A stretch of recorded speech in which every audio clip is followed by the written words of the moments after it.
Staggering statistics about the safety of children when their parents are in a dispute. Since 2008, more than 700 children across the nation have been killed by a parent or a parental figure during circumstances involving divorce, separation, or custody, even visitation or child support, according to the Center for Judicial Justice. Jillian Friedman wrote about the harm to children coming during a family court process, and we're very pleased to have Jillian join us now. We saw this article in the Deseret News earlier in the week, and I wanted to chat with you about this and see if we could glean even a little more information. I mentioned to you just prior to going on the air that I know a lot of police officers. I know a lot of cops, which is a good thing. And every single police officer that I know says day in, day out, the thing they dread more than anything else is a domestic abuse situation, and they feel most vulnerable in those situations. In what you discovered in writing this article and looking so deeply into this, did you find that to be the case? Absolutely. I think this issue is very complex. It's very sensitive. When we look at what's happening in courts, judges say they do their best to keep children safe. That's really their priority in family court. But my reporting revealed that we're not always seeing that that's the case. We saw that over 700 children, as you said, have been actually killed during cases like this. And so that really brought our attention to say, what's the problem here? One of the questions that comes up when it does reach that boil, where it does go into the judicial system, when it does go into family court, does that make the situation even more dangerous and more lethal for everyone? And you started your article by telling the story of Tegel, and maybe you could just briefly tell our viewers that. Sure, absolutely. So Tegel was a 23-year-old woman.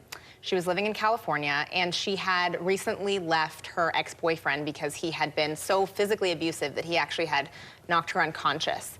And she had a small baby, Wyatt. He was 9 months old, and her ex was able to petition for joint custody of Wyatt.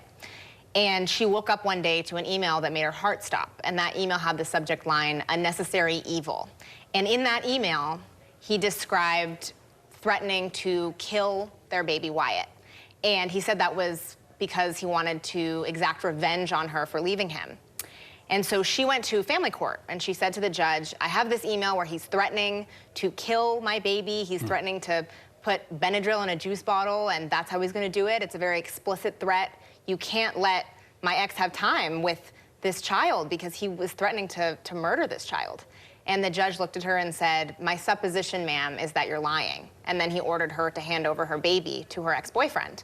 And 10 days later, her ex-boyfriend shot her baby.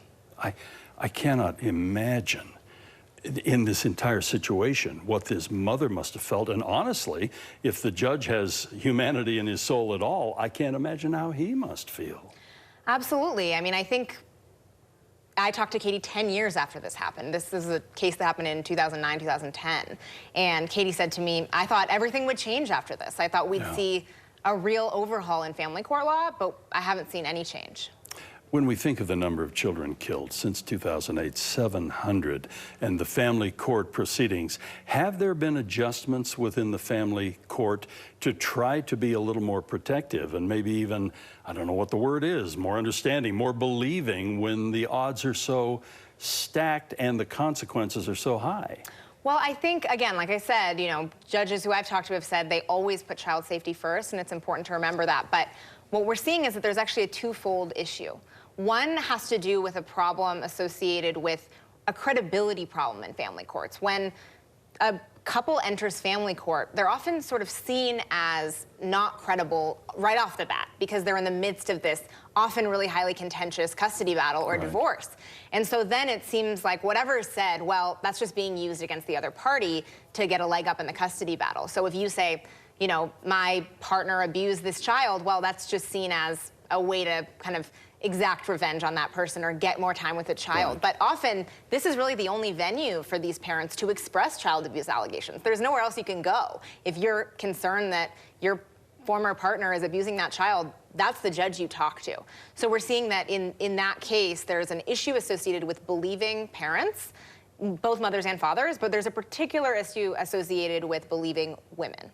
In your article, you quote the statistic, if I remember right, 15 million kids have been exposed to domestic violence and child abuse. 15 million of our children. That's just breathtaking. And I guess the question that I would have, and unfortunately this will be our final question, but are we making progress? Are we doing things differently? And is society so much worse now? Or are we better at recognizing it, addressing it, and maybe trying to do something about it? Well, I really think we're just starting to see data being collected on the extent of this problem. The Center for Judicial Excellence is a group that has actually done this. They've collected this data over a 10-year period, and they've seen, this is 700 child deaths. That's, I think, more than most people would expect in these cases, but this kind of data really isn't tracked nationally. So I don't think the problem is that our society has gotten so much worse. We know that domestic violence, we know that child abuse, we know that child homicide has happened for pretty much forever. But we're now seeing that there's groups out there that are trying to document this problem, to shine a light, to make change. Jillian, we really appreciate you joining us on Sunday Edition. And the article still lives on the website, right? Yeah, thanks for having me. Right, for the Deseret News. Jillian, thank you. And thank you for being part of Sunday Edition today. We hope you'll join us again next week. And Music in the Spoken Word is coming up next.